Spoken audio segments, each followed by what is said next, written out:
a delightful place for people who like flowers. There are multiple things that people don't know about flowers. Many of them have to do with being edible, medicinal, or spiritual.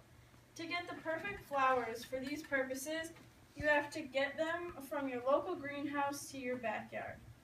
To plant flowers, there are a few basic gardening tools that you will need, such as plants, soil, which I already have in my pot, a shovel, gloves, which I'm not using because I'm not afraid to get my hands dirty, so a pot, and a watering can with water in it. In order to plant flowers, it's nice to have a good eye for an arrangement and a green thumb. So the first thing that you'll need to do is have your plant arrangement. And I have two mums. I have a purple and a yellow one, and I'm just gonna plant them in this basic pot. So I'm gonna take these and I'm gonna plant them side by side. A good thing to look for when you're planting flowers and arranging them is using colors and the appropriate sizes for a pot. Digging the hole.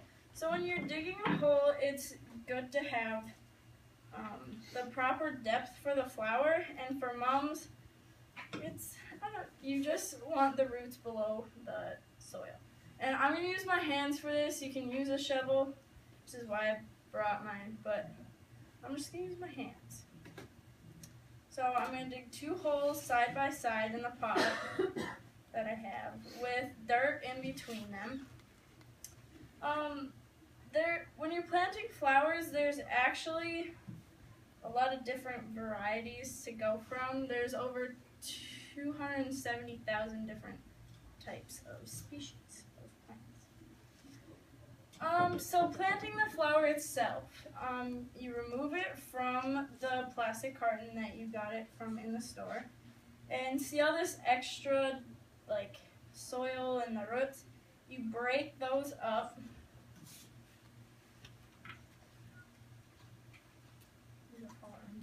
We're in the store for a while, I think.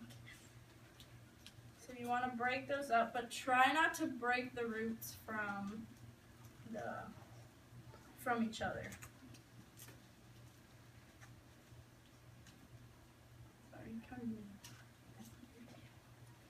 Okay, so it's good to be gentle, and so you place them in your hole that you previously have dug. And I'm just going to get rid of some of the soil because I already have a bunch in there. Okay, so I'm going to place it in the hole, which I obviously need to make bigger. And this is really messy, guys, so it's best to do it in your garage or outside. Okay, so there's one. Again, I'm going to break up the roots and the dirt from each other. Remove the soil that I don't need. Okay, and then place it in the other hole.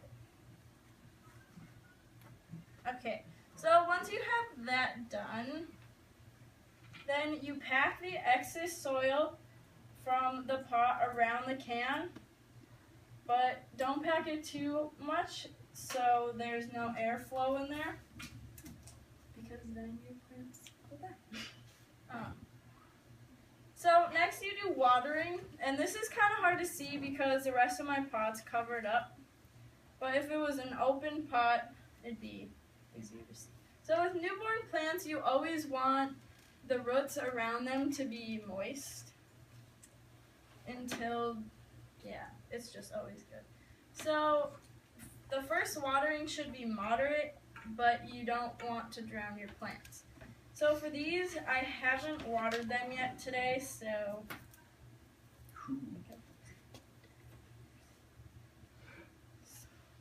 for mums, especially because they're this small, probably about a half a cup for each flower.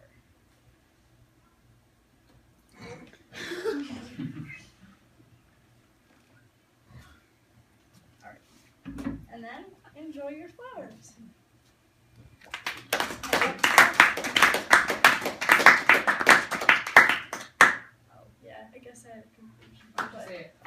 Okay.